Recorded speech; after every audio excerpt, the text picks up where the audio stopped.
It gives me great pleasure to introduce one of my favorite UCSD colleagues, Stephen Cox, who is Distinguished Professor of Literature, Emeritus at the University of California, San Diego. And he's going to be talking on one of my favorite topics, the Bible as real literature, entitled, Let the Bible Surprise You. Before we get started, for an opening prayer, as a monk suggested to Seamus Heaney, one of the many Irish Nobel laureates in literature, read poems as prayers. So at the suggestion of Professor Cox, I would like to read the following poem by Edward Hodder from 1863.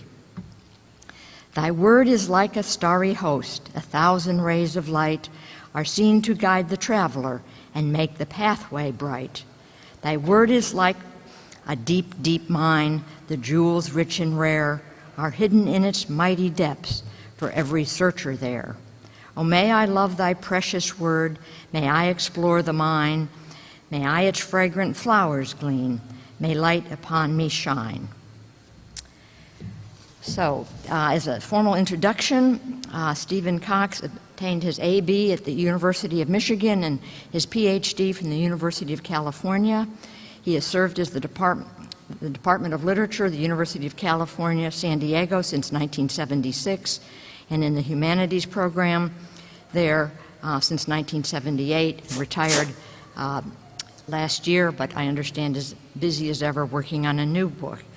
He has had published 12 books, including Love and Logic, the evolution of Blake's thought, The Titanic Story, Hard Choices, Dangerous Decisions, The New Testament in Literature, A Guide to Literary Patterns, The Big House, Image and Reality of the American Prison, which I think you'd love to hear more about that. Excellent book. Changing and Remaining, A History of All Saints Church. He's a fellow Episcopalian at the other Episcopal church just down the street. American Christianity, The Continuing Revolution. And he has also written on literary aesthetic, Thomas Jefferson, Taking Risks in Teaching Songs, referring to Blake's Songs of Innocence and Experience. He's written on Atlas Shrugged versus the Bible, and which again I would love to hear more about that, and Theory versus the Creative Life by its author. He's also received many teaching awards, the Outstanding Teacher from two of UCSD colleges, the Alumni Association Distinguished Faculty Award, and the Academic Senate Distinguished Teaching Award. He's also, according to my colleagues, has a lot of administrative talents and has served as chair on the Committee of the Educational Policy and of the Academic Council for the University of California. He's a member of Phi Beta Kappa and the Association of Literary Scholars, Critics, and Writers. I think you're in for quite a treat. Mr. Cox. She makes me sound so good, I practically don't recognize the portrait. Thank you for having me, and thank you for coming here so early in the morning.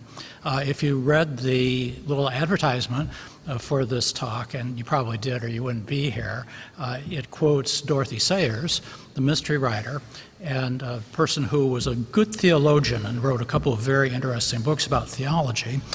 Quotes Dorothy Sayers as saying that it's so depressing that when Christians read the Bible, they don't consider it to be real writing by real writers. It's just, they're just Bible writers, and so Christians are sort of flummoxed, you know, what am I looking at, or what am I supposed to do with this stuff?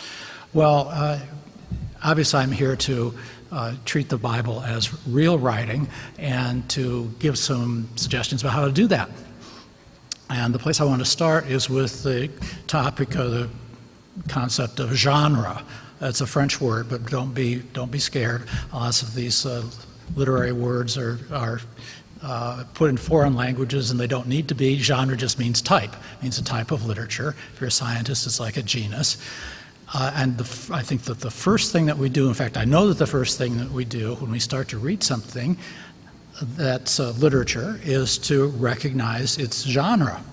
what type of thing am I reading? And if we don't recognize the genre, or if we don't try to recognize the genre, if we don't try to pick up the clues, then we're going to be very disappointed and probably very confused. Probably everybody in this room knows what a phone book was. Now, suppose you give somebody a phone book, and she's looking through it, and she says, well, there's a lot of characters, but there isn't much plot in this novel. It's not a novel. It's a phone book. Don't be disappointed. Don't be confused. Treat it as a phone book, and you might get something out of it. When we're looking at the 66 Bible books, I think the first thing we do, we usually do it sort of automatically. We could be wrong. It's helpful to do it consciously.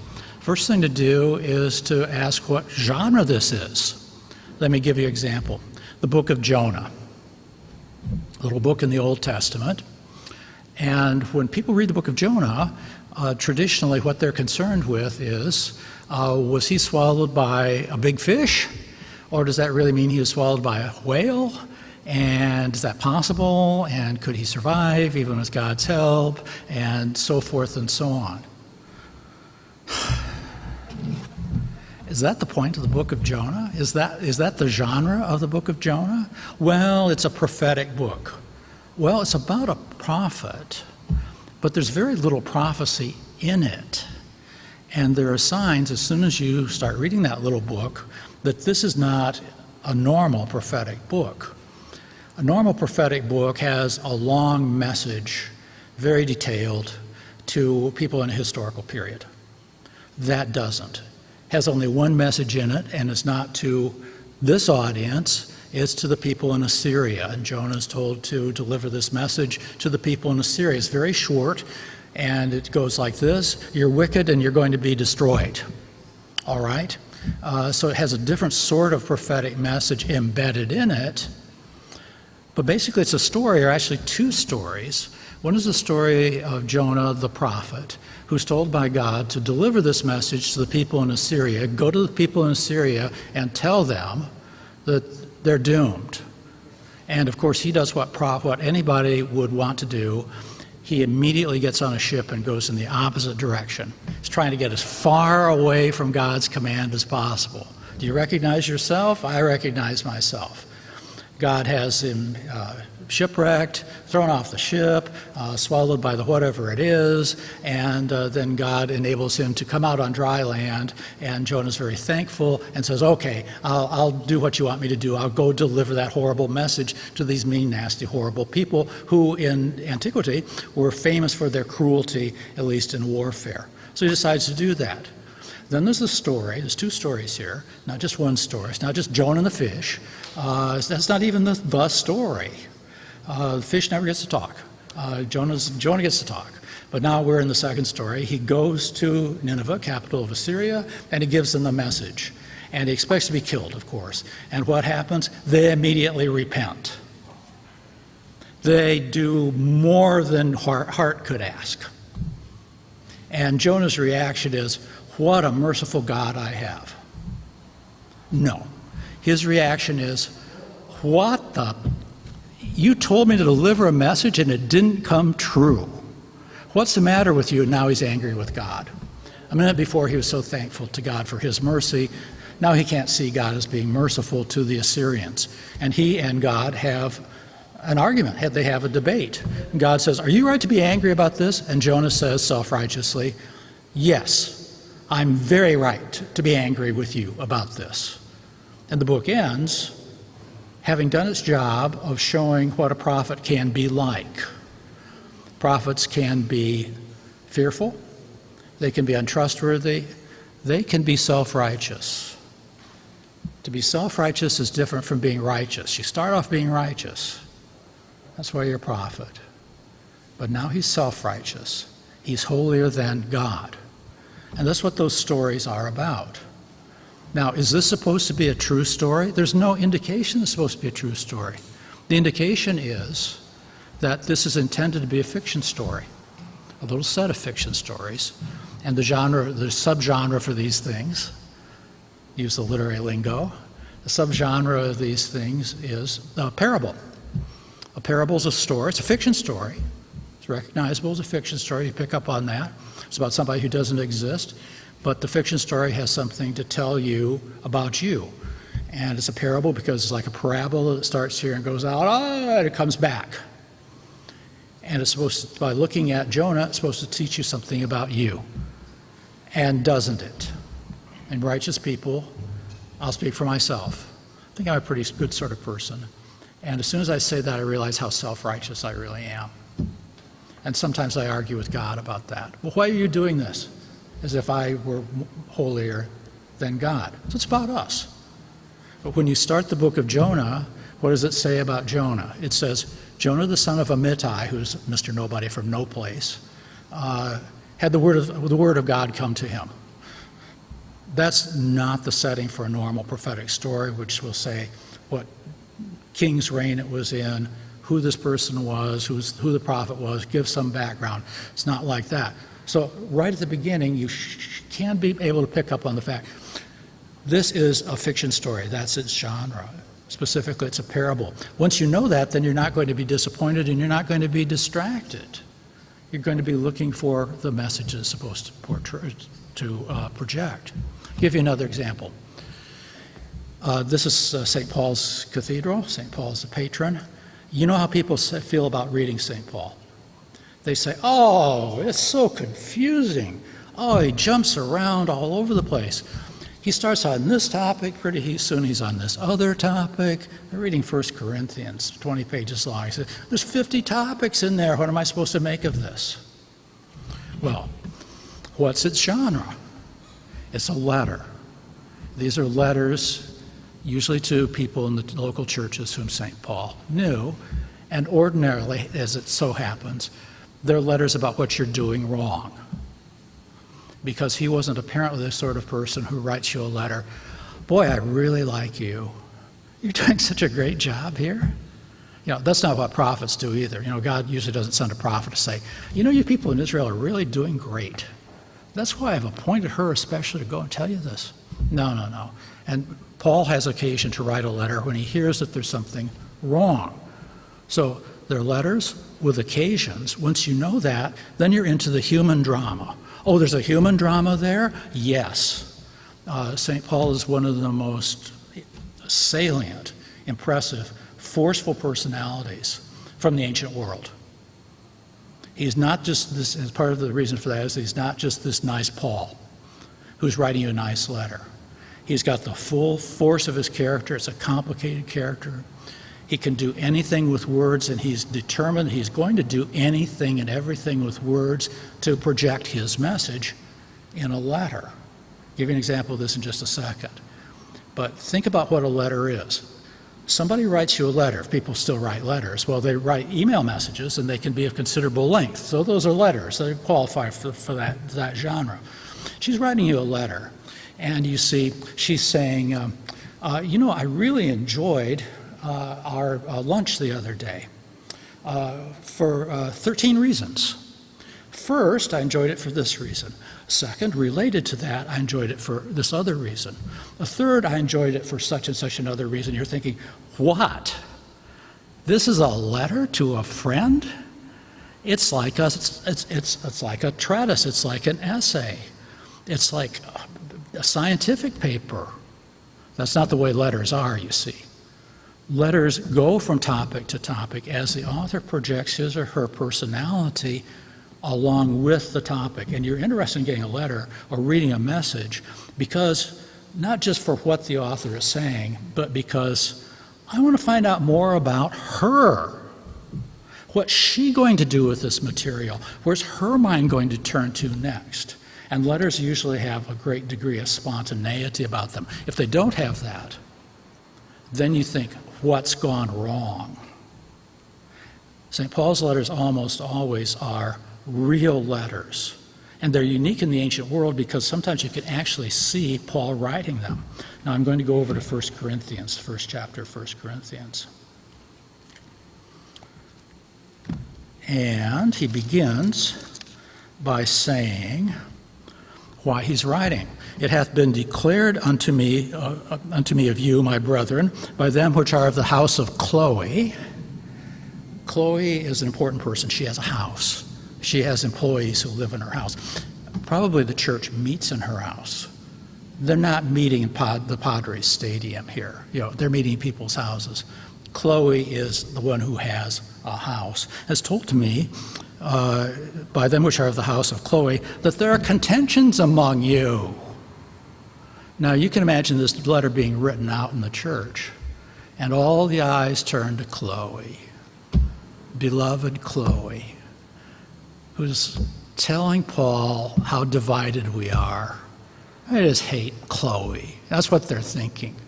Well, this is the real human drama, you see, that you miss if you're just saying, for it hath been told unto you, if you're doing it like that, treating it as if it's not real writing, you see. But it's real writing, and it's immediate and spontaneous. Now this I say, every one of you saith, I am of Paul.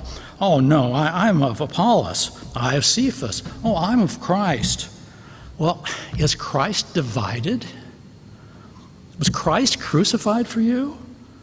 Or were you baptized in the name of Paul? See, right off the bat, comes out swinging. He's arguing with them. What about this? What about that? Now, I thank God that I baptized none of you. I didn't baptize any of you. So don't say you're in the church of Paul. I didn't baptize any of you. But Crispus and Gaius. Okay, I baptized some of you. Lest any should say that I had baptized in mine own name. And I baptized also the house of Stephanas. And besides that, I don't know whether I baptized any other. Now you see him writing this. You see him say, I didn't baptize any of you. Well, except her. And him. And those other two. But the point is, I didn't come to baptize people. I came to preach the cross of Christ. So don't be distracted. That's his message. Now here you have the priceless gift of seeing a human personality, working with the material immediately, and you can just see him writing this. And, I could cross that off and start again. No, I'm just going to go on. And then as you read through 1 Corinthians, you read topic after topic after topic as his mind not wanders, but goes here and goes there, comes back. I've got something else to say. It's the human drama as well as the intellectual content that is there to be interested in. Let me bring up as another example the book of Revelation. Oh, we can't read the book of Revelation. Oh, I don't know what it's talking about. Oh, I don't know. All right. This is a book of prophecy. It's like the Old Testament prophecies. It's delivered in a series of oracles. Each chapter tends to be a different oracle. There's an overall sort of arbitrary scheme of organization having to do with things that happen 7 times and then other types of things that happen 7 times. But basically it's vivid pictures of what the world is like. Prophecy, of which the book of Revelation is one type, the genre of prophecy, had 2 functions and continues to have 2 functions. Martin Luther King was a prophet. He was very self-consciously a prophet, continuing that great biblical tradition. We have prophets among us today.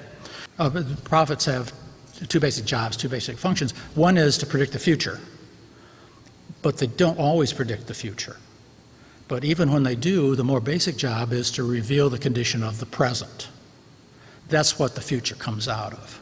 So the prophet comes to you saying, I'm going to reveal to you. Apocalypse means revelation. Revelation means apocalypse, the Greek word for uncovering. That's what all prophets do, including the prophet who wrote the final book in the New Testament, the Revelation. I'm going to reveal to you something. Now, what does it mean if you're going to reveal something to me, it means I wouldn't have seen it otherwise. So to reveal something to you means that I've got to do something special. And in literature, that means to use especially intense language.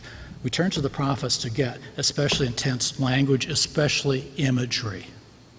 And you can read through the book of Revelation very rewardingly by appreciating the imagery and the intensity of imagery which the prophet who wrote it is using to reveal the corrupted situation of the Roman Empire and of many of the local churches.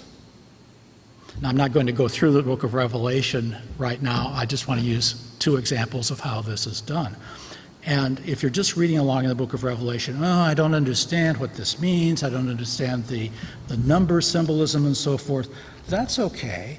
But go over and look at Revelation chapter 18. Revelation chapter 18. This is a scene, there are several such scenes in the book of Revelation, of the destruction of Babylon. And Babylon is a symbol, at least immediately, of the Roman Empire, which was at war with Christianity.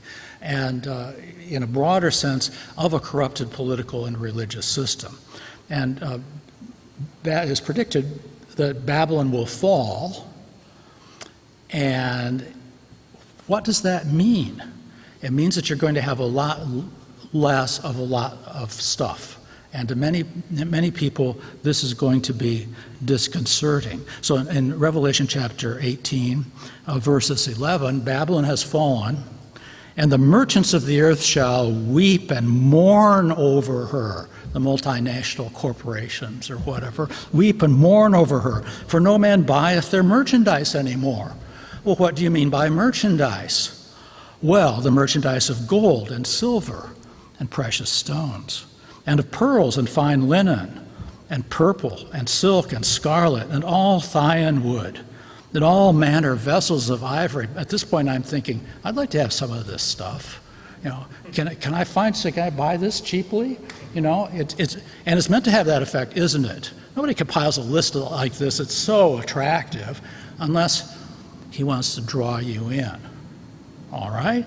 All manner of vessels of ivory, all manner of vessels of most precious wood, and of brass and iron and marble, and cinnamon and odors and ointments and frankincense and wine, and oil and fine flour, and wheat, and beasts, and sheep, and horses, and chariots, and slaves, and souls of men. Now, if you were drawn in, think, oh, it's too bad Babylon's fallen. If you're drawn in by that because of all the wonderful stuff that you could have by living in Babylon, you can also have slaves. You can also have souls of men. Now, are you happy? No. Now you think, maybe I was sold a bill of goods.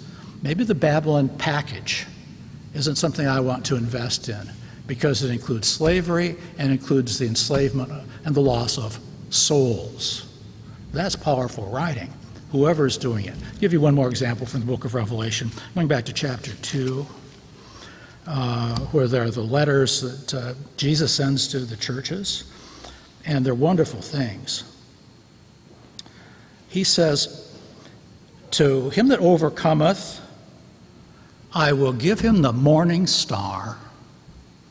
I will give him the morning star. No elaborate image, but just the right thing. The star, Venus, you see it in the morning. You can have that. What's a symbol? What's it a symbol exactly of? I don't know, but I've got the image, and I can use that image for myself. That's an image that you can hold. That's an image that you can cherish. Or Revelation chapter 2, verse 17. To him that overcometh will I give to eat of the hidden manna. The hidden manna. Oh, that's attractive to me. It's not just the manna that everybody has. It's the hidden manna. Just Christ shares with me. The hidden manna. And will give him a white stone. And in the stone a new name written, which no man knoweth, saving he that receiveth it. I'll give you a white stone. Has a new name for you. Symbol of conversion, resurrection, regeneration. And it's so important. It's sacred just to you and to Christ the giver. What a wonderful image. You don't have to understand the whole plot of the book of Revelation in order to see that it's doing what's the most important thing for a work like this to do. Impress you with intense imagery, and the kind of imagery that you can take home with you. Identification of genre. Identify that genre. That's a revelation. That's a type of prophecy. It's doing what it's supposed to do. Now we can appreciate it more. Let's think about characters. literature has characters. The Bible's full of characters because the Bible's full of stories. And you can't open a page of the Bible without seeing a story. Even the Psalms have stories. Every psalm has some kind of story. Often they have more than one story. My example of stories, I want to check my time. Oh, I'm doing okay.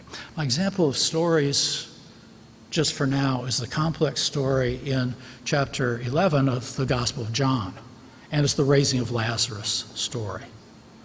Now, John doesn't have very many stories, but when he has a story, he has a vice-like grip on it.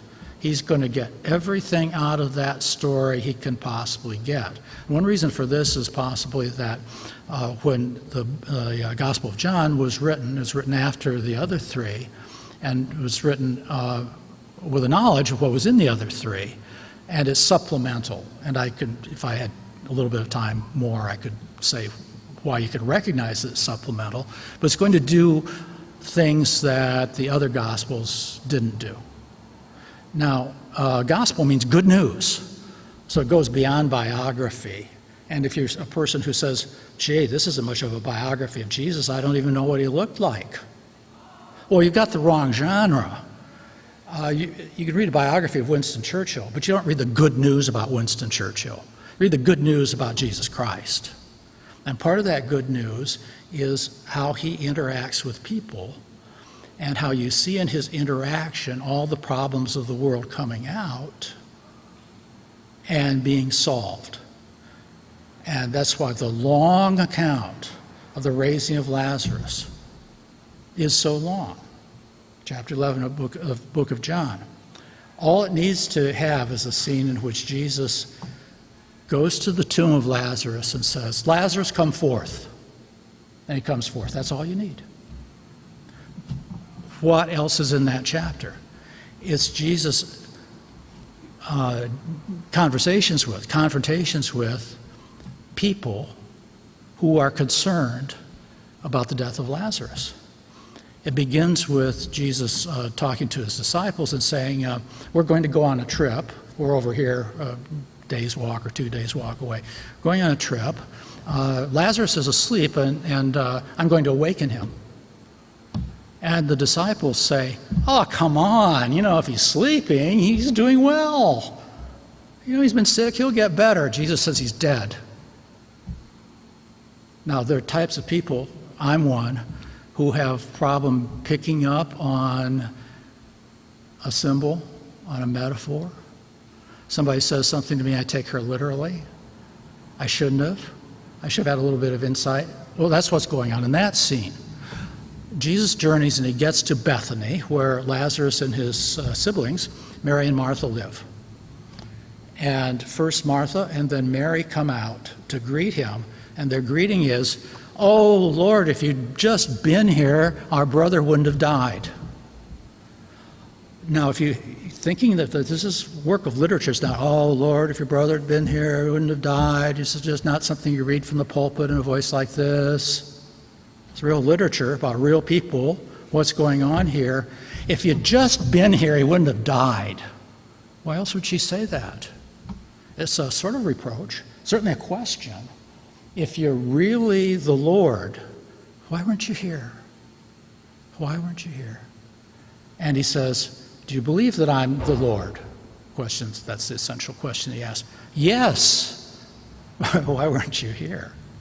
So this is a deep question, deep theological question. We ask this all the time. The Psalms are full of this question. That's the leading topic in the 150 Psalms. Why do bad things happen when there's an omniscient and omnipotent God?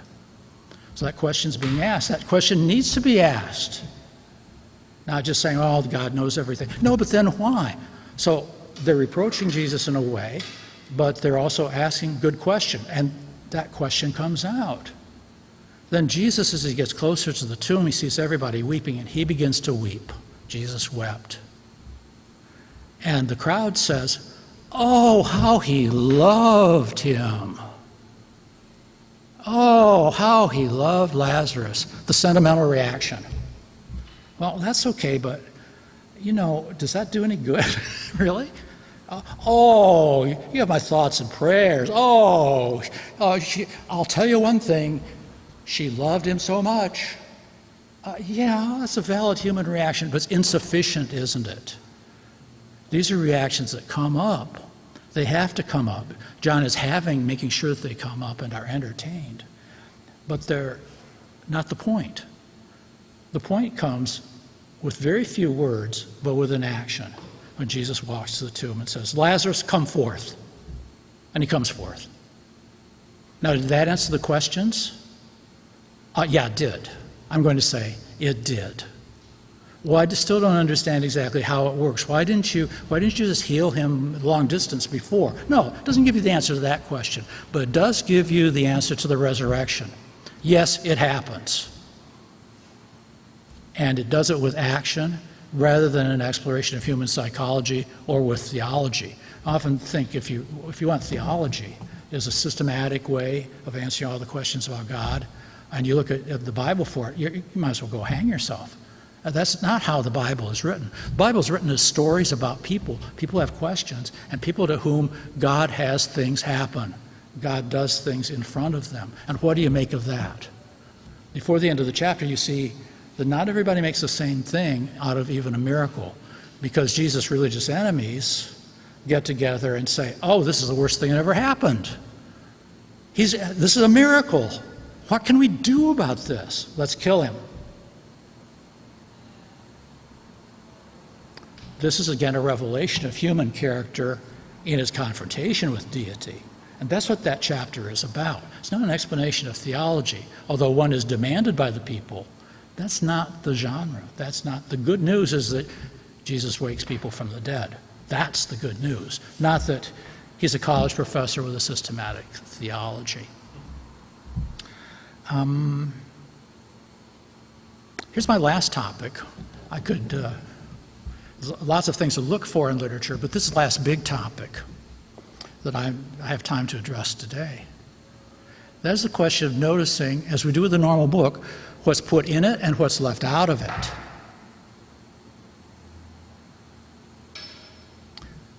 Noticing what was put into the Lazarus sequence, very important. Also noticing something that's left out of it, that is the theological answer in words is left out of it. The theological answer in deeds is there, and that's where that chapter is going. But let's take a look at the story of the parable of the prodigal son in Luke chapter 15. And see what's in the story and what's not in the story. I'm checking my time. I can do this. Now, here's the parable of the prodigal son. A certain man had two sons. So it's fiction. It doesn't say the son of so-and-so is during the reign of such and such. A certain man had two sons. Jesus loved to tell fiction stories, parables. And the younger, so you see the involvement. And Dorothy Sayers makes a big deal out of this in her book, The Mind of the Creator, in which she talks about God writing stories with the universe. Tolkien did that, C.S. Lewis did that. They're all thinking in these terms. So Jesus is a great creator of literature. He had two sons, and the younger of them said to his father, Father, give me the portion of goods that falleth to me, that is, give me the inheritance that you're going to give me when you finally kick off. Oh, you're noticing something. Yes, I'm noticing something that's actually in the text. That's the scene. He's not just saying, well, I'd like to have the, he said, give me my inheritance before you're even dead. What a rude young man. And the father divided unto him his living. He gives him the wealth. And not many days after, the younger son gathered all together and took his journey into a far country, and there wasted his substance with riotous living. Well, what do you mean by riotous living? Well, we're going to find out. But for right now, it's enough to know he's wasting his substance with riotous living. And when he had spent all, and if you're reading along, you're identifying with the storyteller, I know something where this kind of story is going to go. And it's satisfying to see something that you expect to happen actually happen, especially to somebody who doesn't have a clue. Well, eventually he's going to run through all his money and he's going to be miserably poor. That's what's going to happen. It never occurred to him, but it occurred to you when you're reading this. When he'd spent all, there arose a mighty famine in that land, and he began to be in want. And he went and joined himself to a citizen of that country, and he sent him into his fields to feed swine, unclean animals, lowest possible job. And he would fain have filled his belly with the husks that the swine did eat, but no man gave unto him. I'd like to be like the pigs, but I'm lower than the pigs. Well, that's because you acted like a pig to your father. Okay, that's how things go. There's not much to interpret so far with this parable. This is exactly what we expected to happen. But that's the setup. And when he came to himself, he said, when he came to himself. Now, what a strange expression. Who'd you think you were, Ringo Starr? When he came to himself. But we say this all the time. I don't know why I did that. I really didn't understand who I was.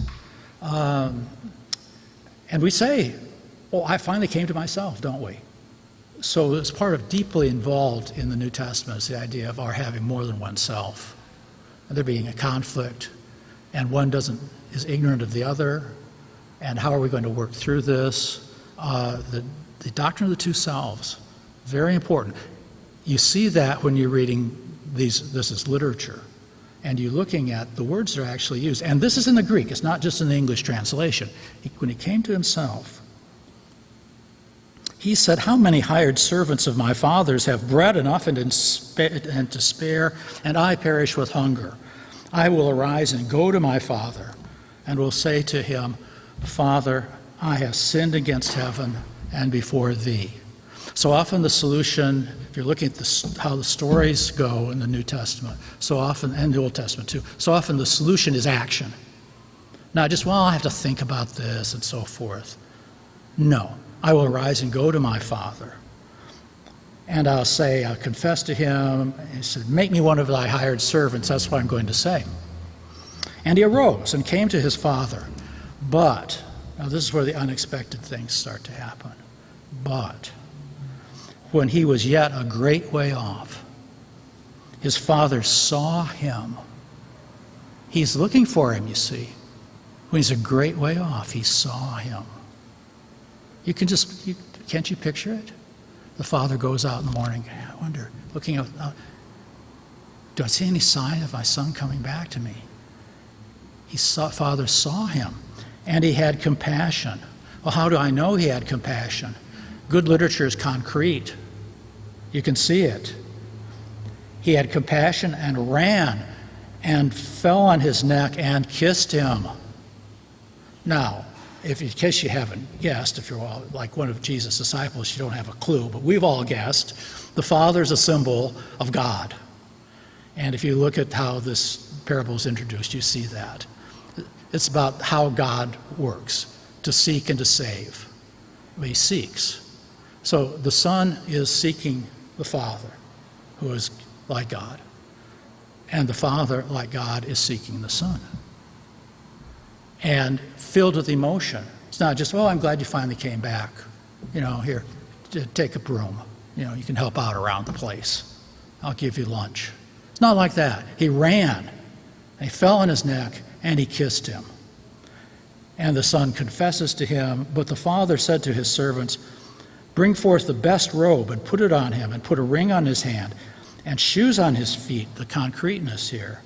And bring hither the fatted calf, and kill it, and let us eat and be merry, for this my son was dead, and is alive again. He was lost, and is found. And they began to be merry. The resurrection scene. He was dead spiritually. Babylon has the souls of men. Spiritual death, you see. The son has suffered a spiritual death. And now he's being rewarded not just with an income, but with spiritual life. He was dead, and now he's alive again. Am I reading into this text, or am I just seeing what's in the text? He was dead, and now he's alive. And they began to be merry. Now that's where the parable ends, right? That's what everybody thinks. When they remember that, I'm the prodigal son, the guy returned to God, this end of the parable, we understand this perfectly. No. It's like Jonah. There's a second part. There's a second parable here. Now his elder son was in the field, working, and as he came and drew nigh to the house, he heard music and dancing. It's not just that he came back. You could picture him getting closer to the house, his father's house, and he hears music and dancing. If you read Beowulf, that Grendel, the monster's really irritated when he hears the noise of the party that he wasn't invited to. That's the way we feel, isn't it? That's the way I would feel. Oh, you're having a party? Oh, well, you didn't notify me, spur of the moment, and he's not happy. And he called one of the servants and asked what these things meant. The servant said unto him, Thy brother is come, and thy father hath killed the fatted calf, because he hath received him safe and sound. And the elder son is very happy then, so it has the explanation. No, it's just like Jonah. And he was angry and would not go in. He's going to pout. This is passive aggressive. I'm like this. No, I just won't answer the phone. I just won't. No, if you're going to treat me like that, I'm just not going to talk to you. Passive aggressive. This is how self-righteous people are. This is me in my self-righteous mood. Rather than saying, you did something wrong, in my view, I just won't talk to you. That's what's going on. This is what righteous people do. Oh no, I wouldn't sin by bawling out my father, but I will refuse to talk to him.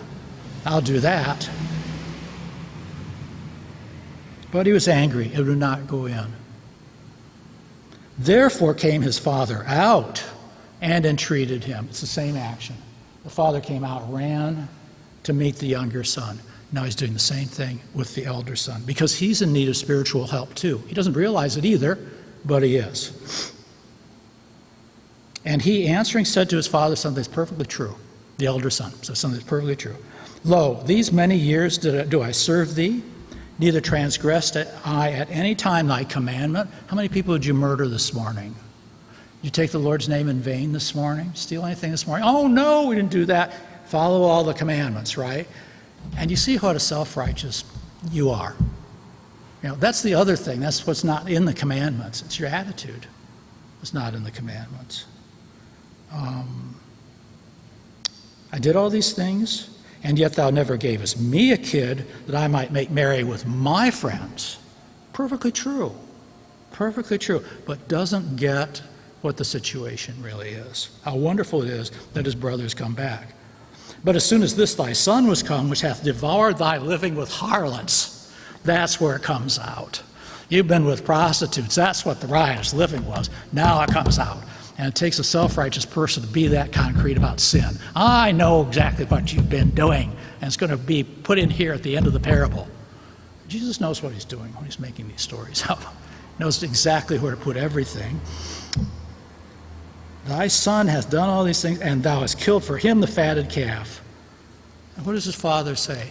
He says, Son, thou art ever with me.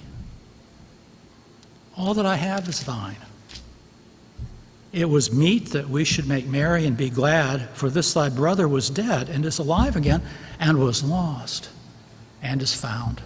And there the parable ends, just as the book of Jonah ends with Jonah and God debating. It doesn't say, oh, and then the elder son was converted. It doesn't say Jonah was converted. Oh, he changed his mind. It doesn't say that. It ends at the point where this is the climax. What is the climax? What is the end of the story? The end of the story is what you think about it. How would you have decided? How would I, self-righteous me, have decided this? I should have finished the story in this way, and then I saw I didn't get the wider picture.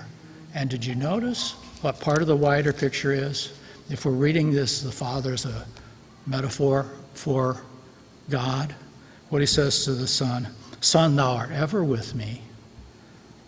All that I have is thine. All that I have is thine. That's what God is saying to you. That's what only God can say to you.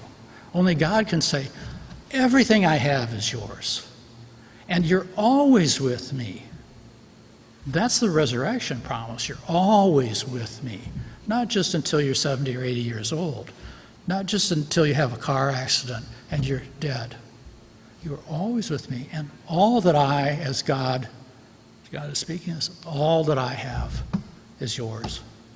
I remember that John Betjeman, who was a poet laureate in England in the 1970s, pretty good guy, and an Episcopalian, an Anglican, he wrote a poem about Christmas. And the poem said that the most important story in the Bible was that God was man in Palestine and lives today in bread and wine. That's a story, but it's a true story, and what a story it is. Oh, thank you.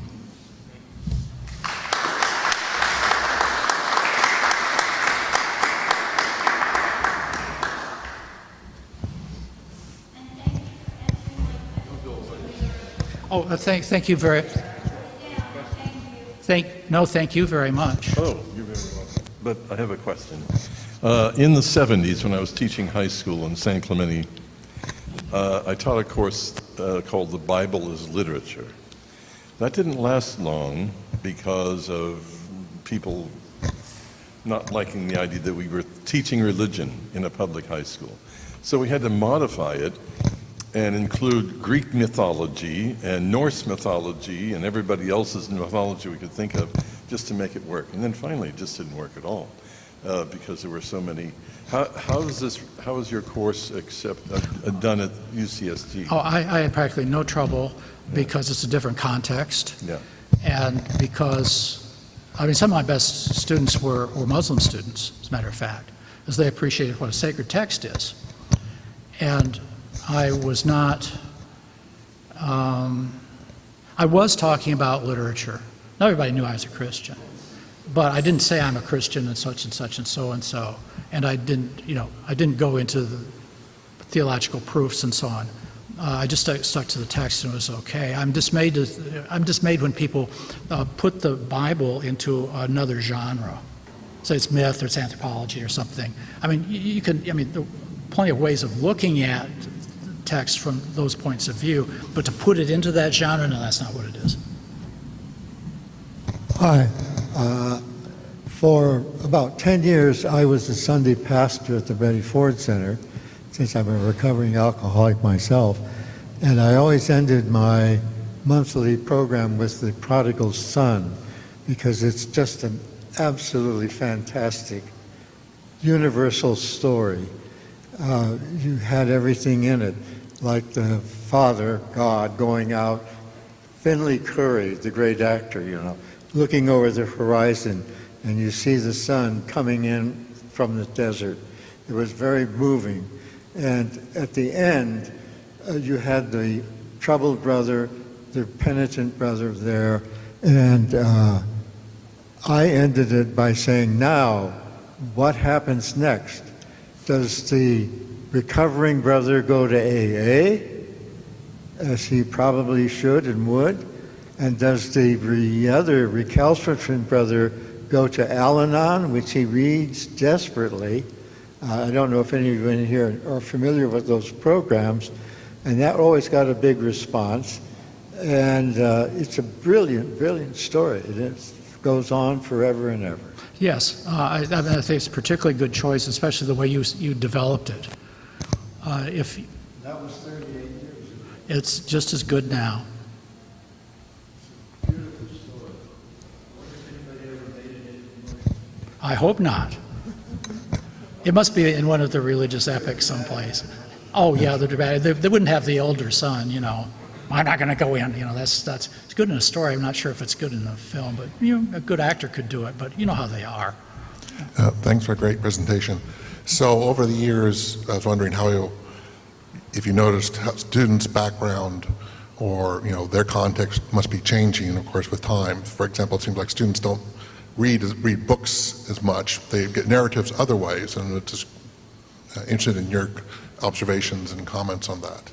The question is about whether students have worse reading habits now. Well, or different habits. Different. And how do you change your teaching in response to that? I actually didn't change my teaching because I've always been text-based, and that's the easiest way to teach.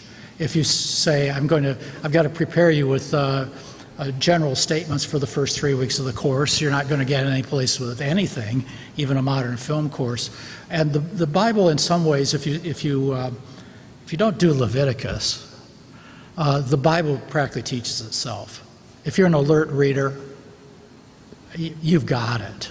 You know, go off and teach your own course. You don't need me.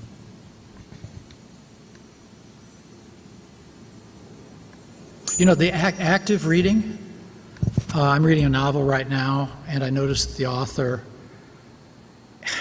Her story is only 40 pages long, but her books are always 400 pages long. Why is that?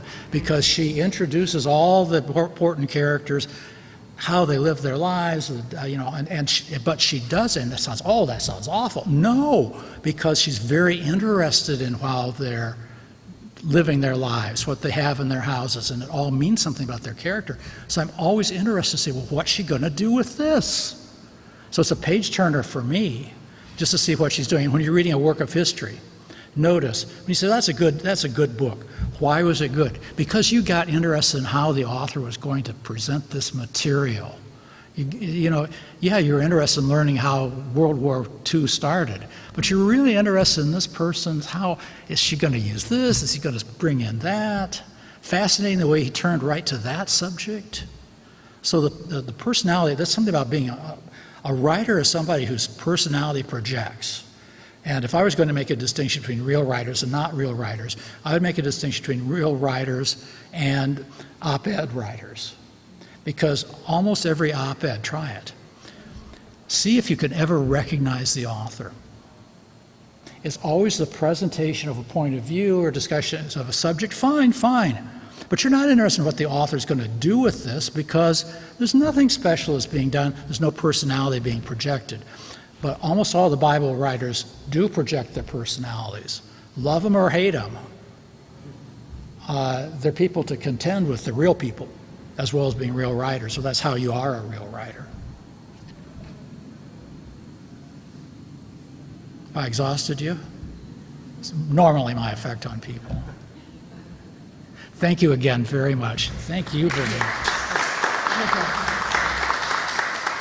Wasn't that the advice that the German professor told Joe Marsh, right? In Little Women? Write about yourself, yes. Write about what you know. Now, I think every good author is writing about his or herself, but not necessarily about, if you're going to do the daily life thing, I'm going to write about people, college professors, though I want to read a book like that anyway. I'll say, have an exciting job. You can make that unexciting if there's no personality to it. No matter whether I know that perfectly. Those books end up, I read his book, it took me the last half hour. It goes right in the recycle bin. Well, that was both profound and delightful.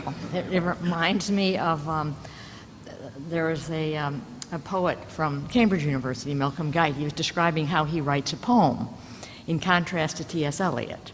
He had great respect for T.S. Eliot, but T.S. Eliot would, sort of hammer the words into shape, he said. And he would come up with a few phrases, and then when no one was looking, he would say to the phrases, "You have any friends?" And he treated it sort of like a dinner party, and like, two words had been together. John Donne had put them together in 1608. He thought, well, they need to get to know each other, so he'd put them together. And so it seems like that's your approach. It's like a dinner party. It's like a feast that you bring. Pretty much. I guess I just got one thought about that. If you read Isaiah, just sit down and read Isaiah. Don't try to read all the way through it at one sitting. It's too rich. Every chapter tends to be a different oracle. There's no story that goes right through it. Don't look for one. That's not a genre. But just look at the variety of images that he uses just in one chapter. It's startling. It's amazing. And what Hebrew poetry was, and the prophets ordinarily write in poetry. It's one reason why we know that Jonah wasn't one of them. Isaiah is one of the world's great poets. In Hebrew poetry, it doesn't rhyme, it doesn't have meter, but it repeats the same idea in different terms. It's parallelism. So the game is, I've said something, now I've got to say it in a different way. And now I've got to say it in yet another different way. And that brings out all the resources of imagery. If you're good at it, he was supremely good at it. Brings out all the sources of imagery and language that you've got. So it's a wonderful thing. You're looking for that sort of thing, how to write poetry. Boy, the book of Isaiah. Well, that's very rich. And Pardon? No, I do not write novels. That's. Well, I do, and I'm recently going to rewrite my first book. Oh my. Yeah, it's been out for 10 years. Why not write another one? Write another one. Well, this one could use an redo, and so a chance to have it distributed again. Oh, Willa Cather did that with one of her novels, The Song of the Lark. And it's another case of, you're right, it's a gay novel, takes place in a human being. Why don't you write one in which because the second one says that everything was said in the first one is not true. There is a sequel.